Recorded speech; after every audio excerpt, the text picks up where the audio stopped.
RSS তার কর্মী জ্ঞানেশ কুমারকে নির্দেশ দেবে যে অবিলম্বে এত মানুষ যে খুন হয়ে গেল জ্ঞানেশ কুমারের হাতে। ভারতবর্ষের আইনে হত্যায় আত্মহত্যায় প্ররোচনা দেওয়াটা, আত্মহত্যা করতে বাধ্য করাটাও অপরাধ। সেই অপরাধে জ্ঞানেশ কুমারের বিরুদ্ধে এফআইআর করা উচিত। এসএস পত্রিকায় উল্লেখ করা হচ্ছে যে এই রাজ্যে যে অনুপ্রবেশ ঘটেছে, এই কথাটা যে বলা হচ্ছে অনুপ্রবেশ জিহাদি, 10 থেকে 12 বছরে কেন্দ্রীয় সরকার কি করেছে সেটা বন্ধ করার জন্য? প্রথমত বলি, এটা আরএসএস এর সঙ্গে ওদের মেকি ঝগড়া। হ্যাঁ, হয়তো বোধহয় নরেন্দ্র মোদীরা একটু কম গুরুত্ব দিচ্ছেন, এই জন্য ঝগড়া করছেন। এই ঝগড়ায় ওরা করবেন মাঝে মাঝে। আবার বিহারে যেমন গলাগলি হয়ে ফলস ভোটার দিয়ে, ভুয়ো ভোটার ঢুকিয়ে আরএসএস এর কর্মীদের নামিয়ে, আরএসএস এর মূল কর্মী জ্ঞানেশ কুমারকে নামিয়ে সেখানে ইলেকশন নামক একটা প্রহসন ফার্স করেছে। ফলে এইগুলো ওদের অভ্যন্তরীণ বিষয়। দ্বিতীয়ত হচ্ছে যে প্রশ্ন ওটা উচিত যে বিহারে এই এসআইআর করে কত বিদেশি ইললিগাল মাইগ্রেন্টকে পাওয়া গেছে, এর জবাব জ্ঞানেশ কুমার, বিজেপির আরএসএস এর কর্মী জ্ঞানেশ কুমারকে দিতে হবে। 1। 2 নম্বর হচ্ছে, বিহারে আমরা এতদিন ধরে জানি যে সর্বত্রই রাজনৈতিক দলের বিরুদ্ধে অভিযোগ ওঠে, তারা 2-4টে ভুয়া ভোটার ইত্যাদি ঢোকায়, এরকম অভিযোগ ওঠে। প্রমাণ হয়নি কোনোদিন, কিন্তু অভিযোগ ওঠে। ইলেকশন কমিশন, নির্বাচন কমিশন জ্ঞানেশ কুমার নিজে উদ্যোগ নিয়ে ভুয়া ভোটার ঢুকিয়েছে বিহারে। 5.5 লক্ষর উপরে বেশি ভোটার। যেমন আমি ছোটন দাস, আমার 39 নম্বরের নাম আছে, 40 নম্বরেও নাম আছে। বলে এই এসআইআর মানে হচ্ছে স্পেশালি আপনার ভুয়ো ভোটার ঢোকাও। 1।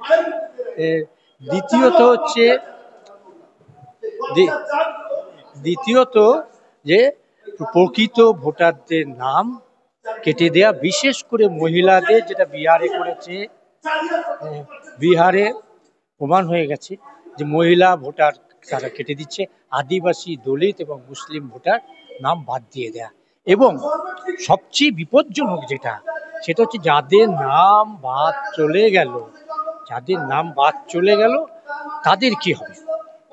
এই এসআইআর প্রক্রিয়াতে তার কোনো উত্তর নেই। দ্বিতীয়ত হচ্ছে, আমি এতদিন ধরে ভোট দিয়েছি, আমার নাম বাদ দিতে পারে কিনা। 2 নম্বর।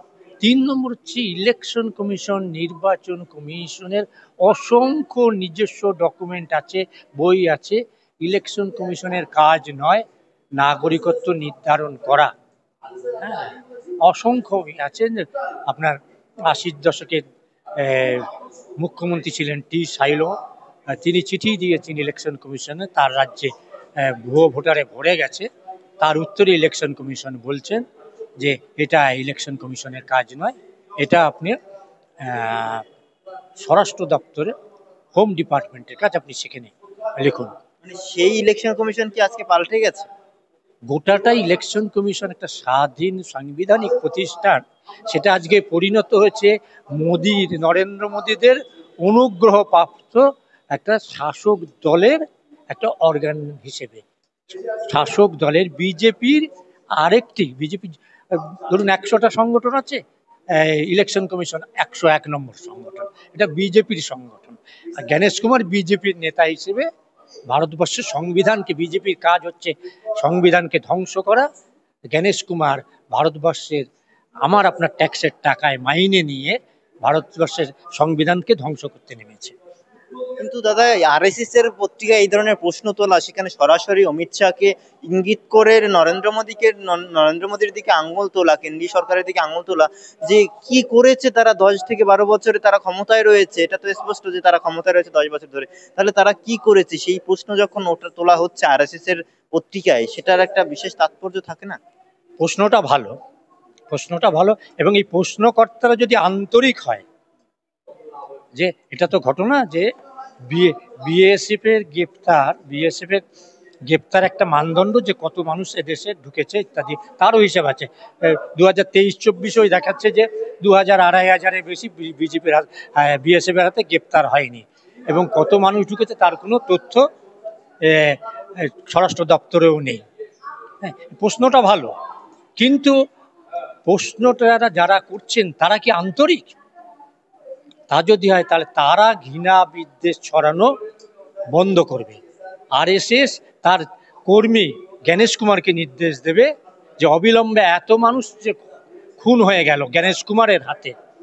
হ্যাঁ, ভারতবর্ষের আইনে হত্যায় আত্মহত্যায় প্ররোচনা দেওয়াটা, আত্মহত্যা করতে বাধ্য করাটাও অপরাধ। সেই অপরাধে জ্ঞানেশ কুমারের বিরুদ্ধে এফআইআর করা উচিত। আমি অনুরোধ করব যে যে সমস্ত বিএলওরা অকালে চলে গেলেন, 53 বছর বয়সের একজন মানুষ চলে গেলেন, চলে যেতে বাধ্য হলেন, আমি বলবো শুভেন্দু অধিকারীদের নির্দেশে জ্ঞানেশ কুমাররা খুন করলেন। গ্রাম বাংলায় সর্বত্র আওয়াজ উঠবে ভোট চোর খুনি জ্ঞানেশ কুমার। এর বিরুদ্ধে এফআইআর হওয়া উচিত এবং আমি রাজ্যের সরকারকে অনুরোধ করব সেই এফআইআর ট্রিট করে যেন তদন্ত করা হয়। যদিও বিরোধীদের তাড়িয়ে দিয়ে মোদী সরকার একটা আইন ইতিমধ্যে পাশ করে রেখেছে যে ইলেকশন কমিশনার যদি পদে থাকাকালীন নয়, আমাদের রাষ্ট্রপতিরা পদে থাকাকালীন তাদের বিরুদ্ধে মামলা করা যায় না, রাজ্যপালদের বিরুদ্ধে মামলা করা যায় না, কিন্তু তারা পদে থেকে চলে গেলে তাদের বিরুদ্ধে মামলা করা যায়। কিন্তু রাজীব কুমার এবং জ্ঞানেশ কুমার এরা বিজেপির এত ভালো কাজ করেছে, এমন আইন করেছে যে এরা পদ থেকে চলে গেলেও এদের বিরুদ্ধে এফআইআর করা যাবে না। তা সত্ত্বেও বলবো প্রতিবাদ হিসেবে এফআইআর করা উচিত।